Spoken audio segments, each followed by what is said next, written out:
Hey guys, what's up? It's the guy with the book and welcome back to my channel where I talk about the books I'm reading and ask about the ones you're reading. You might know me as the guy with the book from Bookstagram, and if I've learned the little trick properly, my screen recording of the page should be on the right now. So please give me a follow on Bookstagram, and today we're going to review The Parisian by Isabella Hammad, which I finished just 3 days ago. So I finished The Parisian in around 10 days and I read it with my friend Safiya, Bookish Dubai, on Instagram. So first a little bit about Isabella Hammad. The Parisian is her first book.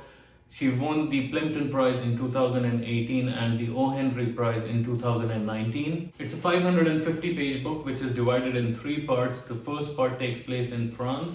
The other 2 are mainly in Nablus in Palestine. The main character in The Parisian is Midhat, who is actually based on the great-grandfather of Isabella Hammad, who had gone to Paris to study medicine. The book is based around 4 main families: the Kamal family, the Moulinou family, the Hammad family, and the Murad family. Haj Tahir is a textile merchant who is based out of Nablus, Palestine, and has some work in Cairo, Egypt as well. He sends Midhat to France, to Montpellier, to study medicine. The book starts with Midhat on his way from Nablus to Montpellier, where he is going to live with the Moulinou family. Frederick Moulinou is a sociologist and anthropologist at the university where Midhat is going to be studying. It's actually a shame I cannot kind of get into the plot of the book and I cannot really say too much.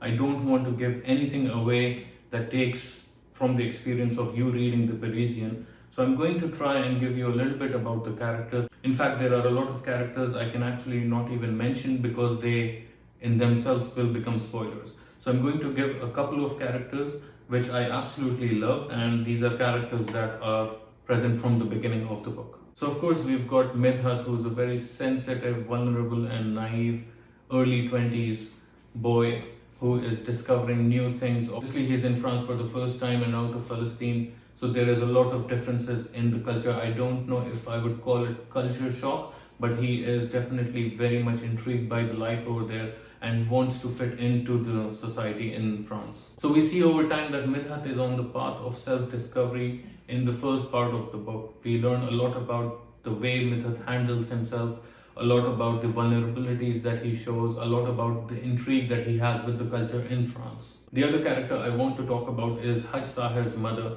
who is Midhat's grandmother. If you watched my review on The Big Finish, you know that I absolutely adore elderly characters, and Tita fit right into it. She's mainly concerned by Midhat and what his future should be like, and she wants to get involved in Midhat's life. These are the only 2 characters I want to mention because I think most of the other characters will come as spoilers to you. I want to talk about the writing of Isabella Hammad, which I was absolutely blown away by. Picture a huge hall with a lot of empty canvases and picture Isabella Hammad painting them each distinctly and beautifully. Now all of these different canvases are chapters throughout the book. The other thing that I absolutely adored about the writing was how Isabella has used gestures. In fact, I've noted down 2 of them, which will give you an idea how she forms a scene by focusing on a specific thing during the scene. In the first one, she focuses on the sleeve. This is how the quote begins. She chose a wicker chair and drew her sleeve out of the way to pour coffee into the 2 cups. The one is Midhat reminiscing about his father during his childhood, and he's talking about how he used to love to swing on his father's legs. This is how it goes. He longed to climb under his father's lap and stand up inside that human cubicle. Then the legs crossed and the big dangling foot with its shiny leather vamp became a swing, perfect for sitting on. These little gestures from Isabella throughout the book really brought scenes to life. So based on my review up to now, if you think this is a book that you would like to read, I think there are 2 things that you should know. The first is that there are a lot of characters in the book, so you might need to keep going back to the character list to understand who is who. The second thing that I think you should know is Isabella uses a lot of French and Arabic words and phrases throughout the book. This obviously depends on you as a reader. It might actually enhance your reading experience even if you don't know those languages. So I think it's important for me to tell you about that as well.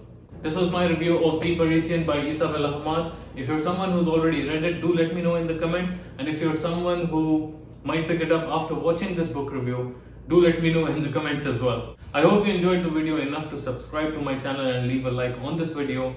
I hope you follow me on Bookstagram as well. I post every single day. We have daily questions, we discuss books. I will leave a link in the description to buy the Parisian from Book Depository if that's where you buy your books from. Happy reading. Bye.